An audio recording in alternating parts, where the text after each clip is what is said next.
저는 아버지 학교 강사로 섬기고 있고요. 수원지부 지도 목사로 섬기고 있는 이철호 목사입니다. 아버지 학교는 아버지 학교, 부부 학교, 청소년 감동 캠프 다양한 프로그램들이 있고요. 그다음에 교회에서, 교도소에서, 또 관공서에서, 학교에서, 군부대에서, 해외에서 이렇게 아버지 학교와 부부 학교가 진행되고 있습니다. 아버지 학교를 진행하다 보면 제일 해결이 안 되는 부분들이 뭐냐면 아버지를 용서하는 부분입니다. 용서에 대한 부분이 나왔을 때 많은 사람들이 불편해하고 힘들어 한다는 것입니다. 제가 오키나와 아버지 학교에 갔을 때 한국인이면서 해병대 중령이신 분이 한 분이 지원자로 오셨습니다. 저희가 1주차에 아버지의 영향력에 대한 강의를 강의하고 그 강의 내용 중에 아버지를 용서해야 된다라는 내용이 들어가 있었습니다. 그 해병대 중령이신 분이 아버지를 용서해야 된다라는 이야기를 듣더니 아버지 학교에 더 이상 참석할 수 없습니다 하고 2층이 교회였는데 교회에서 내려가서 1층에 주차장으로 내려가서 이제 차를 끌고 가려고 내려갔습니다. 그래서 제가 따라 내려갔습니다. 왜 그러십니까? 무슨 이유 때문에 아버지 학교를 하지 않고 가시려고 합니까? 그랬더니 그 아버지를 용서하라면 나는 아버지 학교를 계속할 수 없습니다라고 이야기를 하셨던 것입니다. 그래서 어떤 일이 있었는지 물어보았습니다. 근데 국내에서 살았습니다. 국내에 살 때도 아버님의 폭력이 되게 심하였었는데 미국으로 이민을 가서 다시 정착을 해야 되니까 아버님이 힘들어서 아버님의 폭력이 더 심해졌답니다. 그래서 이분이 고등학교 다닐 때는 공수도를 배웠고 고등학교를 졸업하고 난 다음에는 총을 가지고 다녔답니다. 권총을. 그래서 제가 질문했어요. 공수도를 왜 배웠고 총을 왜 가지고 다녔습니까? 했더니 그분 대답이 여차하면 아버지를 쏴 죽이든지 공수도를 이렇게 아버지한테 폭력을 하기 위해서 공수도를 배웠다고 이야기를 합니다. 그래서 나는 그 아버지를 용서할 수 없고 그래서 그 아버지를 용서하라는 아버지 학교를 계속적으로 할 수 없습니다라고 이야기를 하셨던 것입니다. 그래서 제가 내려가서 저의 지난주에 말씀드렸던 저의 아버님에 관한 내용을 다 이야기를 했습니다. 아버지가 있었다. 결혼을 3번 하셨고 배다른 누님과 형님이 있었고 권총을 가지고 경찰이셨는데 초등학교 3학년짜리 나를 향해서 겨누셨던 그 아버님이 나의 아버님이셨다. 그랬더니 이분이 눈이 이만해지시더라고요. 저한테 질문을 했습니다. 한 가지 질문을 했습니다. 그 아버지 용서하셨습니까?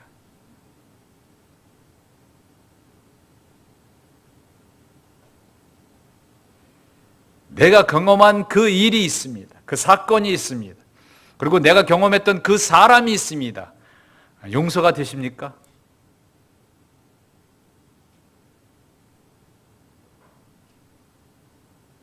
그 일을, 그 사람을 용서하실 수 있으십니까?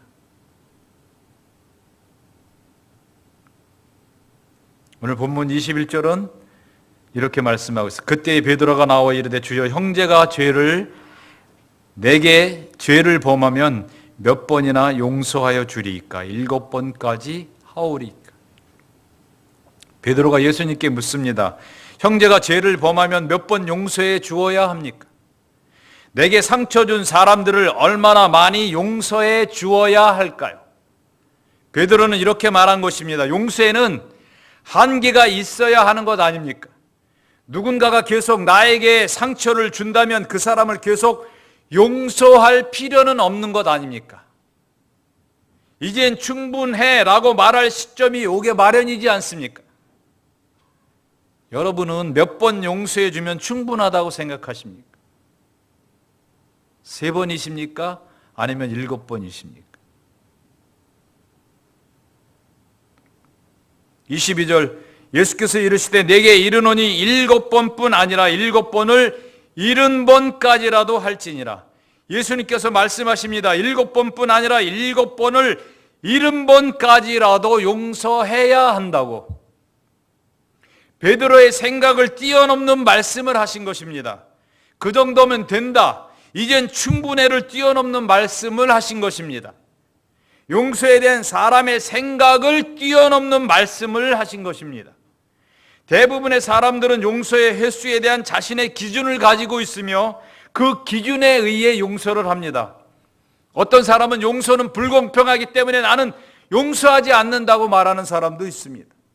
어떤 사람은 용서하지 않는 사람보다는 좀 너그러워서 3번 정도까지는 용서해 준다라고 하는 사람도 있습니다. 어떤 사람은 베드로와 같이 7번까지 용서를 한다고 말하는 사람도 있습니다. 각자가 가지고 있는 용서의 기준이 있고 그 기준에 의해서 용서를 하게 된다라는 것입니다. 그런데 예수님은 이렇게 말씀하신 것입니다. 용서에는 한계가 없다. 누가 나에게 상처를 입혔는지는 주된 문제가 아닙니다. 다른 사람이 용서받을 자격이 있는지 없는지도 주된 문제가 아닙니다. 하나님의 은혜에 내가 어떻게 반응하는지가 주된 문제입니다. 세미나를 하면서 사람들에게 질문을 하였습니다. 용서할 수 없는 일이 무엇이며 용서할 수 없는 사람은 누구냐고 질문을 했습니다. 용서할 수 없는 일은 이렇게 대답을 하셨습니다. 아동 성희롱과 성학대, 용서할 수 없는 일이다. 그리고 그것이 특별히 내 자녀에게 일어났다고 그러면 그것은 더욱더 용서할 수 없는 일이다. 간음, 살인, 강간, 부모에게 버림받은, 부모나 배우자의 신체 학대와 폭력, 사랑하는 사람의 배신, 인신매매, 이와 같은 것은 용서할 수 없는 일이라고 대답을 했습니다. 그리고 용서할 수 없는 사람, 600만 유태인을 대학살했던 히틀러 같은 사람, 9.11 테러를 자행했던 사람들, 100만 이상의 캄보디아 사람들을 죽였던 크메르 루주의 폴 포트 같은 사람, 우리가 킬링필드라고 알고 있는 그것입니다. 그 다음에 우간다의 이디 아민, 이 사람은 정권을 잡고 난 다음에 자신을 반대하는 모든 사람들을 수청하기 시작하고 대학살을 벌이기 시작했습니다. 심지어 자기 의견에 반대를 하는 사람은 살아있는 악어에게 산 사람을 그대로 던져버려서 먹이가 되게 하는 그런 일들을 자행했던 사람. 이런 사람들은 용서할 수 없는 사람이라는 것입니다. 용서의 한계를 정하고 용서할 수 없는 일을 정하고 용서받을 수 없는 사람을 정하고 용서받을 자격이 있는지 없는지를 정하고 용서를 결정하면 용서는 불가능하게 됩니다. 용서할 수 없게 된다는 것입니다. 예수님께서 오늘 용서에 대해서 비유로 말씀하십니다. 23절, 24절. 천국은 그 종들과 결산하려 하던 어떤 임금과 같으니 결산할 때에 10,000달란트 빚진 자 하나를 데려오매. 왕이 결산을 하려고 합니다. 10,000달란트 빚진 자 하나를 데려옵니다. 한 달란트는 6,000데나리온이고 한 데나리온은 노동자의 하루의 임금에 해당됩니다. 한 달란트는 15년 일을 해야만 갚을 수 있는 금액입니다. 네, 10,000달란트입니다. 15만 년 일을 해야만이 갚을 수 있는 어마어마한, 그리고 상상할 수 없는 금액입니다. 15만 년은 그만두고 10,000년만 살았어도 괜찮을 것 같은데요. 근데 15만 년을 일을 해야만 갚을 수 있는 어마어마한, 상상할 수 없는 금액의 빚을 지었다라는 것입니다. 성경은 빚진 자의 상황을 이렇게 기록하고 있습니다. 25절. 갚을 것이 없는지라. 갚을 것이 없는 것이 당연할 것입니다. 그 많은 빚을 15만 년에 걸쳐서 갚아야 될 빚을 어떻게 갚을 수가 있겠습니까? 25절. 주인이 명하여 그 몸과 아내와 자식들과 모든 소유를 다 팔아 갚게 하라 하니, 종의 몸을 팔아야 하고 아내와 자식들과 모든 소유를 다 팔아서 갚으라고 주인이 말을 하였습니다. 26절. 그 종이 엎드려 절하며 이르되 내게 참으소서 다 갚으리이다 하거늘. 주인이 참아주면 종이 다 갚겠다라는 것입니다. 말도 안 되는 소리입니다. 15만 년에 걸쳐서 갚아야 될 금액을 참아주면 갚겠다라는 것입니다. 그 많은 빚을 갚을 것이 없는 사람이 다 갚겠다라는 것입니다. 주인이 결정을 합니다. 27절, 그 종의 주인이 불쌍히 여겨 놓아 보내며 그 빚을 탕감하여 주었더니, 주인은 종을 불쌍히 여겨 그 빚을 탕감하여 주었습니다. 아이들 말로 헐, 대박, 그렇죠? 15만 년 갚아야 될 금액을 그냥 불쌍히 여겨주어서 탕감하였다면 이것은 대박 사건입니다. 시간을 주면 갚겠다고 했는데 주인은 탕감을 해주었습니다. 구원받기 전 모든 사람은, 저와 여러분은 갚을 것이 없고 갚을 수 없는 죄의 상태였습니다. 로마서 3장 23절, 모든 사람이 죄를 범하였음에 하나님의 영광에 이르지 못하더니, 모든 사람이 죄의 상태로 태어납니다. 어느 누구도 예외가 없습니다. 로마서 6장 23절, 죄의 삭은 사망이요 하나님의 은사는 그리스도 예수 우리 주 안에 있는 영생이니라. 죄를 사하기 위해서는 죽어야 된다는 것입니다. 그런데 죽음으로 죄의 값을 갚고 나면 존재하지 않는데 그 죄를 사하는 것이 무슨 의미가 있겠습니까? 갚을 것이 없고 갚을 수 없다는 것입니다. 갚을 것이 없고 갚을 수 없는 상태가 저와 여러분의 상태였습니다. 그런데도 사람들은 갚을 수 있다고 생각을 하고 갚으려고 합니다. 선한 일을 하여 갚으려고 합니다. 행위를 통해 갚으려고 합니다. 종교를 통해 갚으려고 하고 자신의 노력으로 갚으려고 합니다. 10,000달란트 빚진 자가 참아 주소서 갚겠나이다 라고 한 것과 같은 것입니다. 하나님께서 불쌍히 여겨주셔서 탕감하여 주셨고 빚을 용서하여 주셨습니다. 죄를 사하여 주셨습니다. 내가 갚을 것이 없고 내가 갚을 수도 없지만 예수님께서 십자가에서 대신 값을 지불하셨습니다. 요한복음 19장 30절, 예수께서 신포도주를 받으신 후에 이르시되 다 이루었다 하시고 머리를 숙이니 영혼이 떠나가시니라. 다 이루었다. 테텔레스타입니다. 빚을 다 지불하였고 빚을 다 청산하였다, 값을 다 지불하였다라는 의미입니다. 우리가 갚을 수 없고 값을 지불할 수 없고 갚을 수 없는 것인데 예수님이 십자가 위에서 값을 다 지불하셨고 우리의 빚을 탕감하여 주셨기 때문에 나의 빚은 탕감받았다라는 것입니다. 죄사함과 의롭다 하심을 받았다라는 것입니다. 로마서 8장 15절, 너희는 다시 무서워하는 종의 영을 받지 아니하고 양자의 영을 받았으므로 우리가 아빠 아버지라고 부르짖느니라. 갈라디아서 4장 4절에서 7절 말씀입니다. 때가 차매 하나님이 그 아들을 보내사 여자에게서 나게 하시고 율법 아래에 나게 하신 것은 율법 아래에 있는 자들을 속량하시고 우리로 아들의 명분을 얻게 하심이라. 너희가 아들임으로 하나님이 그 아들의 영을 우리 마음 가운데 보내사 아빠 아버지라 부르게 하셨느니라. 그러므로 내가 이후로는 종이 아니요 아들이니 아들이면 하나님으로 말미암아 유업을 받을 자니라.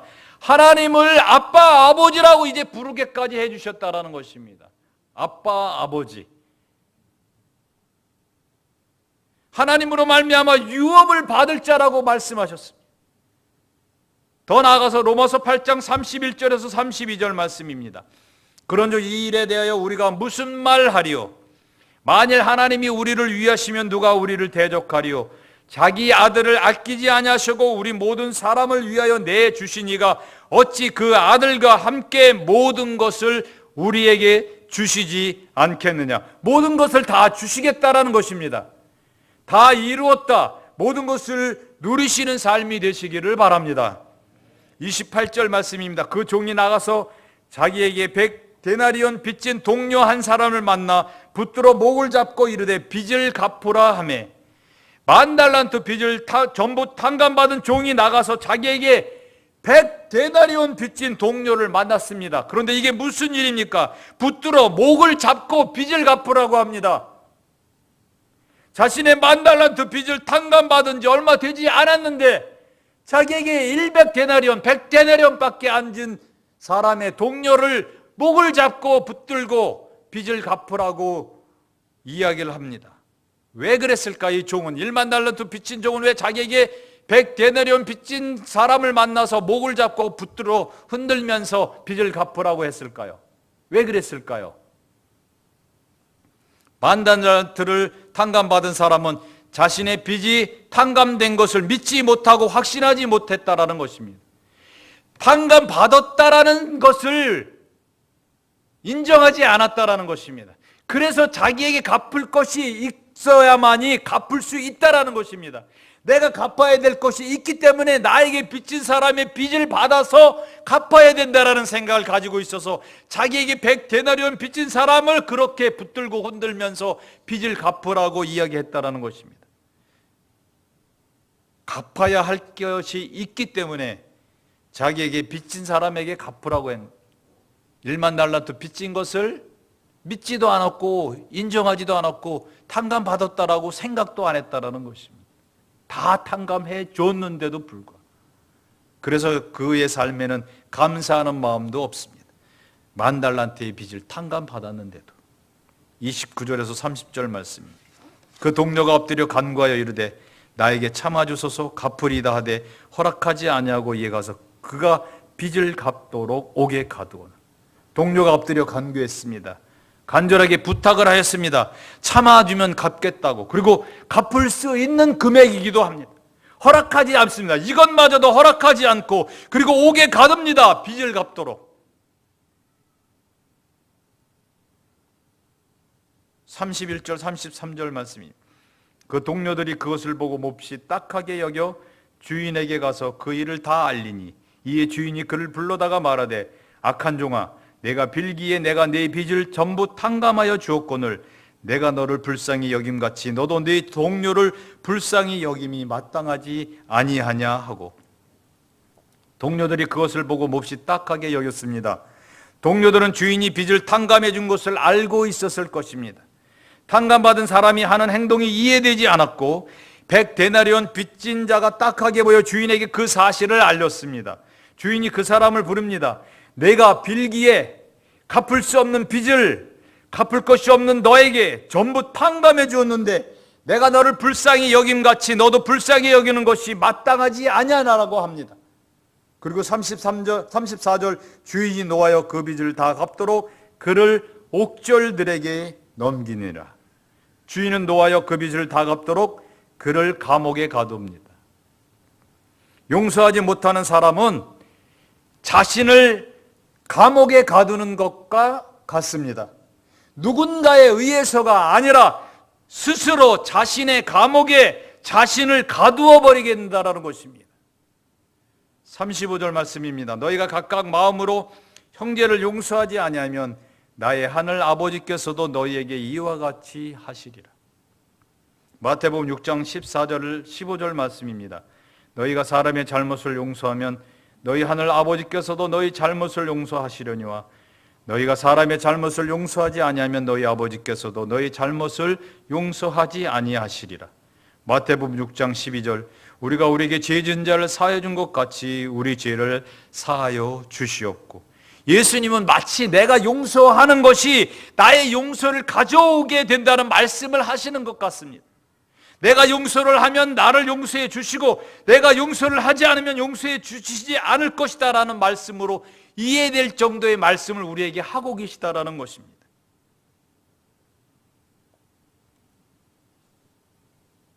오키나와 해병대 중령님의 이야기는 이렇게 끝을 맺습니다.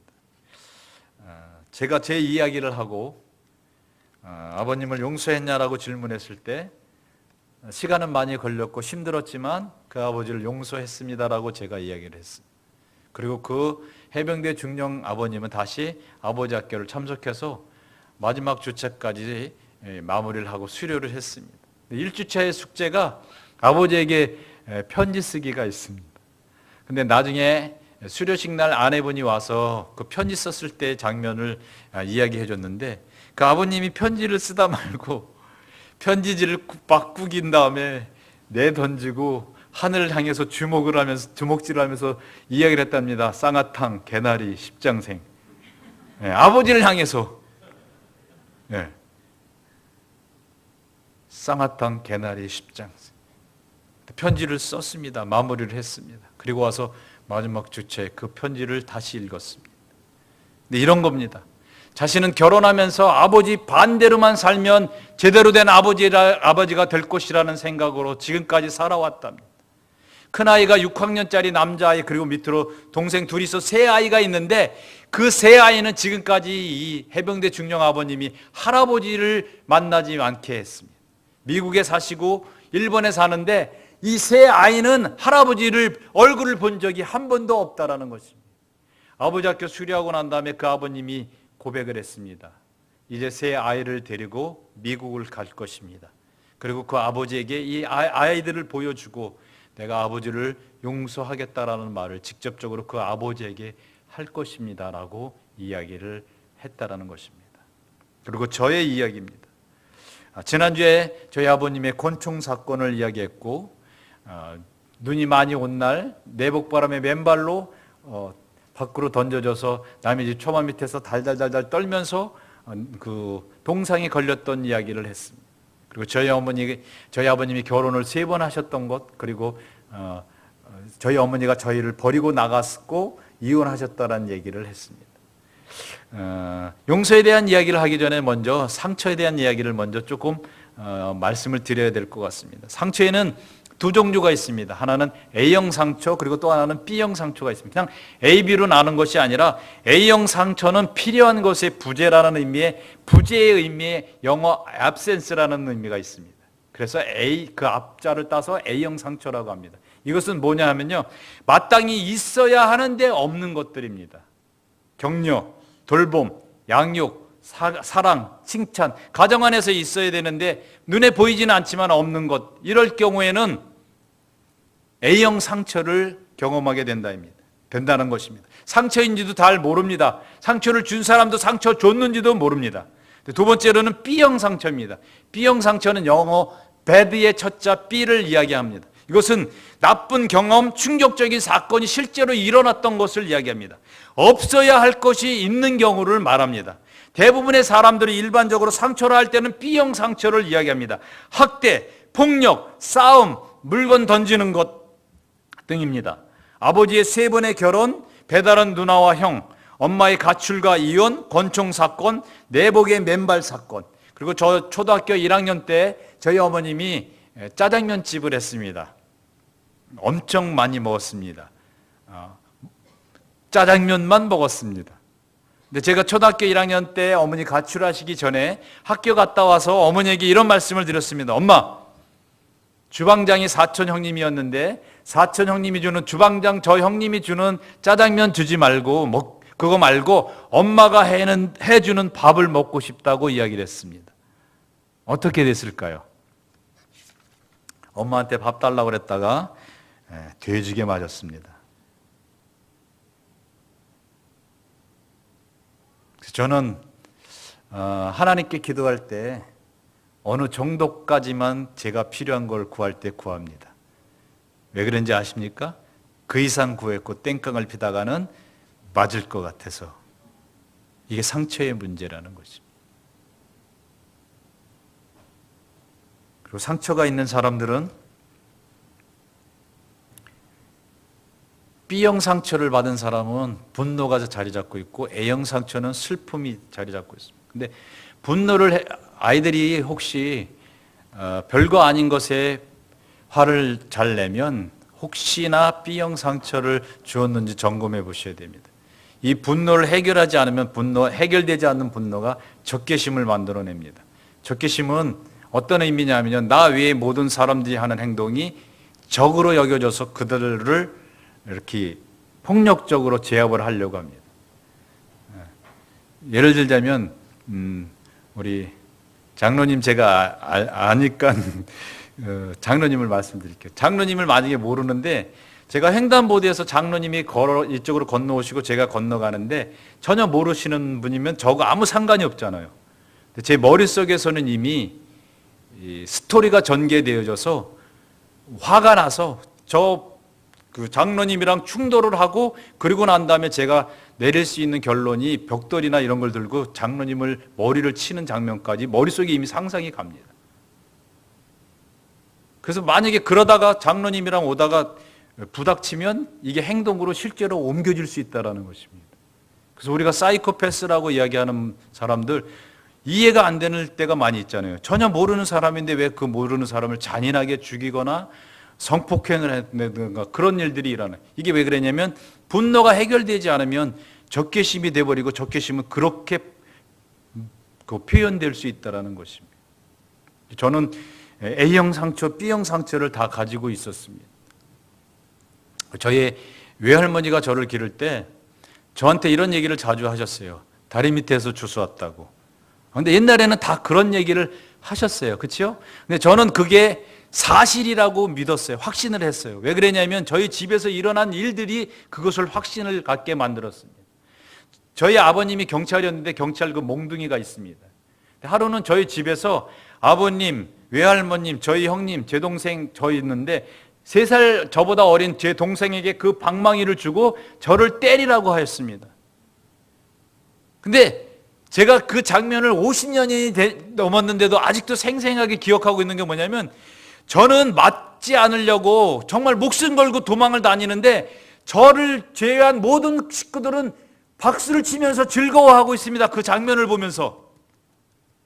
그래서 저는 확신했어요. 아, 내가 다리 밑에서 주워온 것이 맞다. 그렇기 때문에 내 동생에게 몽둥이를 줘서 나를 때리게 하고 있다.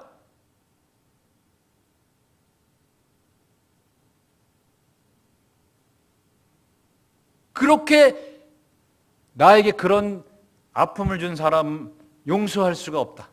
근데 상처를 가지고 있으면 정신적인 문제 있습니다. 정서적인 문제 있습니다. 신체적인 문제도 있고 영적인 문제까지 종합적으로 발생하게 된다는 것입니다. 저는 아버지를 닮고 싶지 않았습니다. 근데 결혼해서 저희 아내랑 결혼해서 살면서 제가 싫어했던 아버지의 모습이 나타나기 시작한 거예요. 절대로 닮고 싶지 않았던 아버지의 모습이 제 삶에서 나오기 시작한 것입니다. 그래서 저희 아버지께서 이런 말을 합니다. 사랑하면 닮지만 미워하면 똑같아진다. 사랑하면 좋은 모습 닮지만 제가 아버지를 미워하면 그 아버지의 모습, 그것보다 더한 모습을 그대로 똑같이 닮아간다는 것이 똑같아집니다. 더해집니다.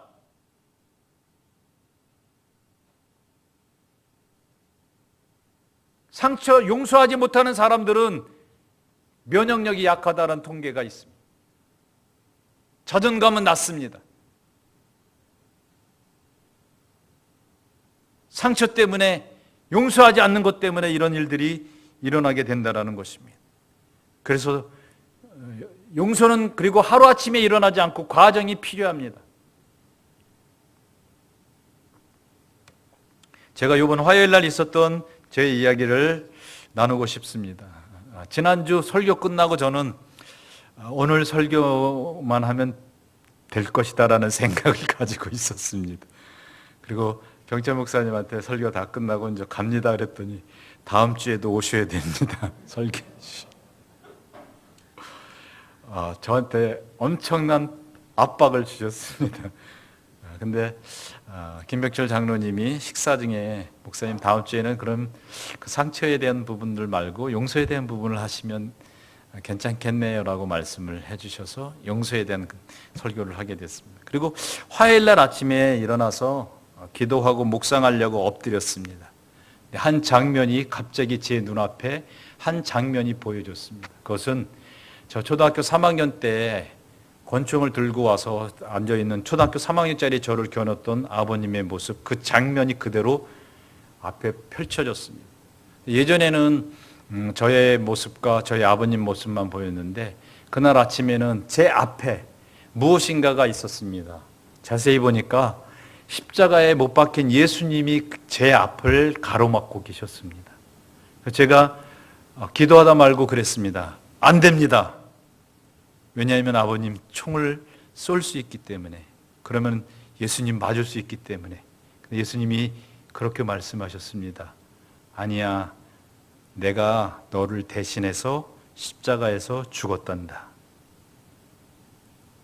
그리고 그 예수님이 권총을 겨누고 있는 저희 아버님 탄창을 뺐습니다. 그리고 난 다음에 저희 아버님이 저에게 와서 용서를 구했습니다. 아들아, 용서를 구한다. 그래서 제가 그 아버지를 용서해 주었습니다. 그리고 한 번도 저를 안아준 적이 없고 사랑한다라고 말씀하신 적이 없는 저희 아버님이 저에게 다가오셔서 저를 꼭 안아주고 말씀하셨습니다. 철호야, 사랑한다.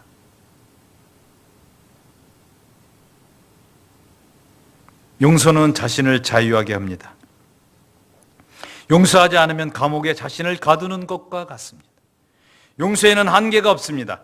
누가 나에게 상처를 입혀주는 주된 문제가 아닙니다. 다른 사람이 용서받을 자격이 있는지 없는지도 주된 문제가 아닙니다. 하나님의 은혜에 내가 어떻게 반응하는지가 주된 문제입니다. 내가 다른 사람들에게 자비를 베풀고 용서하는 이유는 하나님께서 나에게 자비를 베푸시고 용서하여 주셨기 때문입니다. 골로새서 3장 13절, 피차 용서하되 주께서 너희를 용서하신 것 같이 너희도 그리하고, 에베소 4장 32절, 서로 용서하기를 하나님이 그리스도 안에서 너희를 용서하심과 같이 하라. 하나님의 자비와 용서를 받았습니다. 용서를 경험한 사람만이 용서할 수 있습니다. 자비와 용서를 받았음을 잊지 않고 용서하는 삶을 살아가시기를 바랍니다. 용서함으로 용서받았음을 실천하고 확인하시는 삶이 되시기를 축복합니다. 갚을 것이 없는 자에게 하나님이시면서 하나님의 아들이시고 인간의 몸을 입고 이 땅에 오셔서 십자가에 죽으시고 3일 만에 부활하셨고 승천하셨으며 다시 오실 예수님께 경배와 찬양과 예배를 드립니다. 아멘. 기도하시겠습니다. 하나님께 갈 수 없었습니다. 죄 때문에 갚을 것이 없었습니다. 갚을 수도 없었습니다. 그런데 하나님이 찾아와 주셨습니다. 은혜를 베풀어 주셨습니다. 예수님께서 십자가 위에서 죽으시고 부활하심으로 죄의 값을 다 지불하셨고 빚을 탕감하여 주셨고 용서하여 주셨고 제사함 받고 의롭다함을 얻게 하여 주셨습니다. 하나님, 내가 갈 수 없을 때, 내가 찾아갈 수 없고 갚을 것이 없을 때 찾아와 주셔서 나를 사랑하시고 용서하시고 구원하시고 치유하시고 회복시켜 주셨으며 하나님을 아빠 아버지라 부르게 하시며 하나님으로 말미암아 유업을 받을 자로 다 이뤘다의 삶과 모든 것을 누리게 하신 하나님, 그 하나님께 감사와 찬양과 영광을 올려드립니다. 하나님, 다 이루었다.